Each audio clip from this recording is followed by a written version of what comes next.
Yes, amanya nedoboozi nze na bulime Esther aka SE Love Therapy. Nyongera babuza kugowe na wasinzo bango otulaba. Thank you so much for watching. Babale ku likinga, ku commentinga, ku sharinga byonna. Comments twazirabye. Thank you so much. Eza week ewedde. So nsiima byonna bye munkolera. However, lunaku lwa leero nina abagenyi bange babiri. Nina Mr. ABED SAIDI atwegaseko olunaku lwa leero ate nkomezaawo omwami gwe tuyita Kabanda Henry. Tulina ebintu bingi bye tugenda okwogerako olwa leero. So kansooke mpe mwami SAIDI omukisa ababuuzeeko ate era tujja kulaba ne Mr. Kabanda. Mr. SAIDI, tusanyusa okukulaba omugaga. No, mbanjagala. No, si bubi. Naye mbanjagala. Okay, kitwala mu linnya lya. Okitegeera.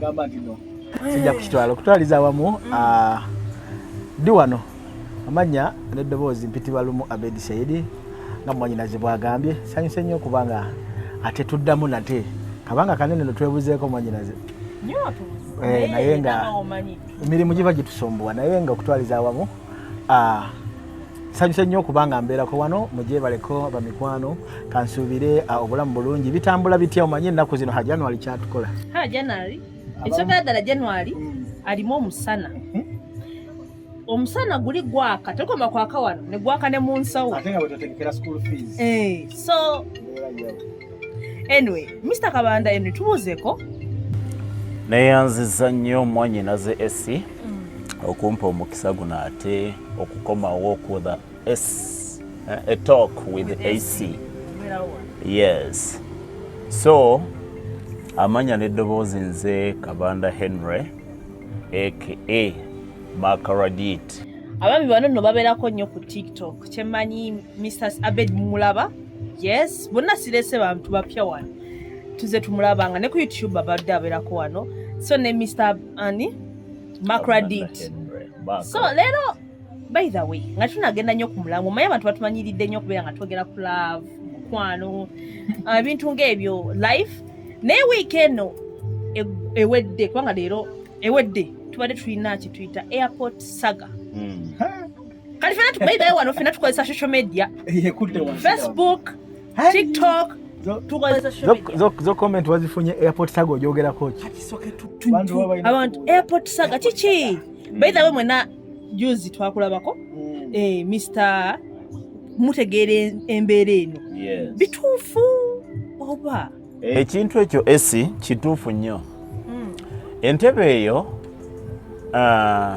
buli eyali agiyiseeko akimanyi bulungi nti obadde tosobola kuyita ku kisaawe ky'ennyonyi awo ng'oggyeko requirements ze weetaagisa gwe ng'omuntu okubeera nazo passport, visa, COVID-19 waliwo n'ekirala yero oyangambye asaba kwakyako. Kwachako ina ennuni yo bagikebeta.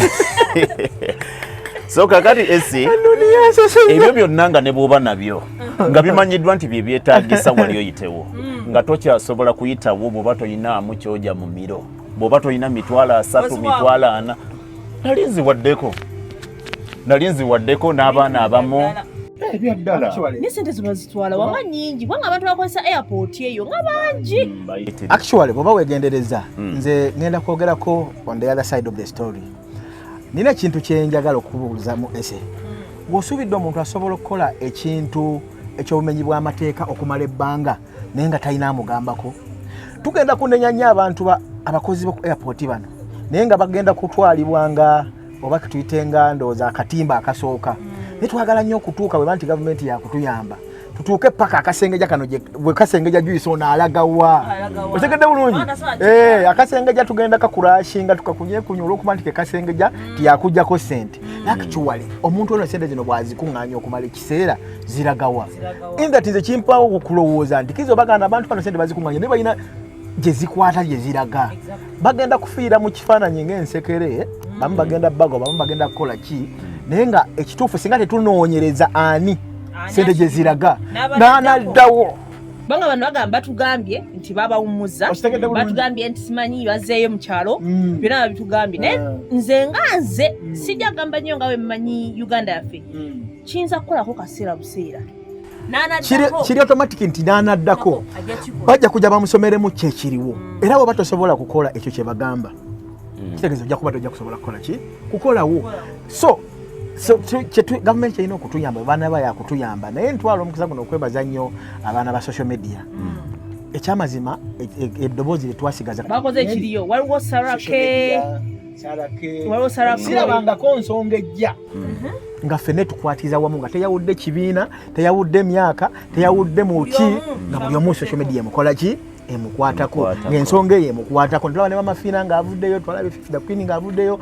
abantu bangi mwebale nnyo bambi okubanga mutaddewo effort ey'amaanyi thank you so much for that naye nga n'okusingira ddala omwana eyakitandise gwe bayita barista Timo awo e Dubai webale nnyo webalire ddala wakoze ekintu kyabadde kirungi ebintu nga bino senga tukozesa lwako nga tugyeko social media eno abantu bakuba bagiraba bulala ne social media erina ebirungi bingi bino ebintu byonna mubiraba kyemmanyi kubanga omuntu wakugamba nti biri abiri yabiraba biri abiri mugumi yabiraba bino ebintu baba bimanyi ne ku media houses endala oba n'ebintu ebirala ne social media yajjayo ekifaananyi ekituufu so omuntu yenna ali eyo kozesa social media eno tukuyita kulabisa era kati tulabisa bantu ebintu byonna we byakulabisa byafuuse byakulabisa tuve mu byentalo tuve mu byokulwanagana tuve mu byokulowooza nti biki bino nze tebinkwatako ffenna bitukwatako kasita kiba nti nsonga ya Uganda we are all Ugandans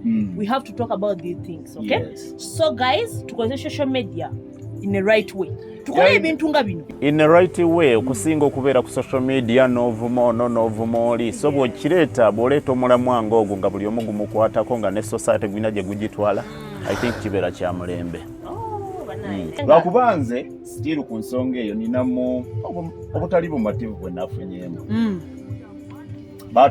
batuwadde amawulire ne batugamba bareactinze era abantu abamu bakwatiddwa abamu bagobeddwa lwakuba saalabyeko ku listi nti ono n'ono bamukutte ne bakikoze ffenna tuli ku byambu naye katusuubire nti bakikoze nga gavumenti ewulira omulanga gwa munnayuganda ate nekyenawuliddeko ekirala abaana bayise Entebbe mu nnaku zino bagamba nti ekintu kiri malidaati tewakyali kutawaana enguzi tekyaliwo tebakyatawaanyizibwa so katusabe nti abakungu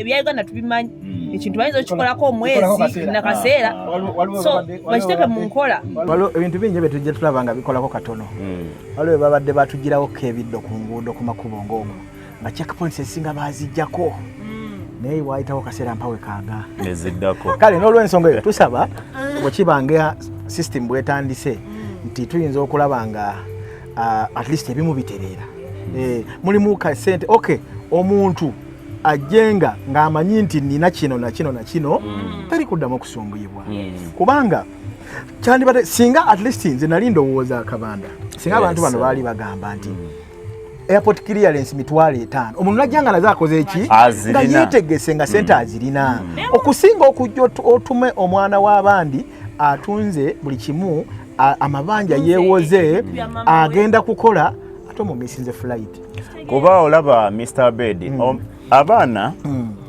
buli muntu alinnya ku kisaawe Entebbe awo ekitono sikakasa nti waliwo omuntu abeera kawansi w'obukadde obubiri bw'amaze okuteeka mu process eyo naye otuuka wali omwana amaze yeetunzeeko buli kimu amanyi nti agenda kugenda gy'agenda agenda kuyiiya bulamu naye n'omusubya tiketi ye tiketi eri mu millions of money n'ogitta olw'okuba oyagala emitwalo 3 ekintu ekyo si 3 takomyeku ekyo n'omulaba nga akaaba wala by the way abantu abagenda ng'ojjako bana bagenda fu waliwo abamu naye waliwo bano abantu bambi abagenda okweyiya okukola abagenda okweyiya omuntu oyo byonna aba abifiiriddwa naye tosobola kugamba mwana wa munno nti no togenda nti gwe gundi nawulidde babuuza nobabuuza nti gwe gundi kasita erinnya lyo banga litandisaako abanna oba se togenda so please tubeemu n'ensa tubeere n'ensa nawuliddeko nti bamusuubiza omuwenguzi sente watazisindika bagenda tuka Addis Ababa baali bagenda Germany ne babakansolinga era ne babakomyawo nawulidde mbu bamukwata so bingi so a lot is happening there naye government niza mwawulidde omulala tuve mbino government byefula nti banaye mukola bubi okukozesa social media guys wemulaba ebintu nga bino ne munoonyereza nga for real ebintu bituufu do the needful because tekiri mu kuvuga as in fe tuvuma oba right wabula ne government abantu bagitandika ogamba enguzi nyingi ate ensi tesobola kugenda mu maaso ng'enguzi eyitiridde okitegeera so government ensonga tuve mbiri wabula tugikwate nga tulina ogikwata n'ekintu ekirala still ku nsonga eyo waliwo omwana nabadde ku social media onendaba nga awa suggestions ennungi nagamba nti kyandibadde kya buvunaanyizibwa airport management oba baddukanya ekisaawe ekyo ne batandika okukola sensitization ne basasula ku airwaves ne bateekayo obulango nti omuntu bw'aba agenda tugeze mu Europe oba agenda America oba agenda Dubai kino na kino na kino na kino byeyeeraga n'abakale mwagala sente zammwe ziri ate zibinansamusaamu kale tugambe naye muzirage nti omuntu alina okola ki njagala okubulira kintu kino abantu bangi abayina essente ezisobola okugamba nti kangendeko ne Dubai mpumulemu naye nga zeekoledde eno mu kyalo naye ng'okimanyi talina yadde idea ng'amanyi nti mbutuufu omuntu agenda ku kisaawe oba ateekeddwa okuba na biki kwegamba nga bw'alowooza ku nkola ebbanga lyamaze ng'akola ssente ye ate agende bamusumbuwe akambirawo ddala so ng'ate nsuubira nti buli muntu atravelinga n'afuluma manyi nti gavumenti ebeefuna buli muntu atravelinga n'akolera eri bafuna by the way wawo bwe nali ne bagamba nti mu baana abaana abakolera ebweru nti gavumenti nayo tusobola ku musolo gwe bafuna gwina percentage enneneko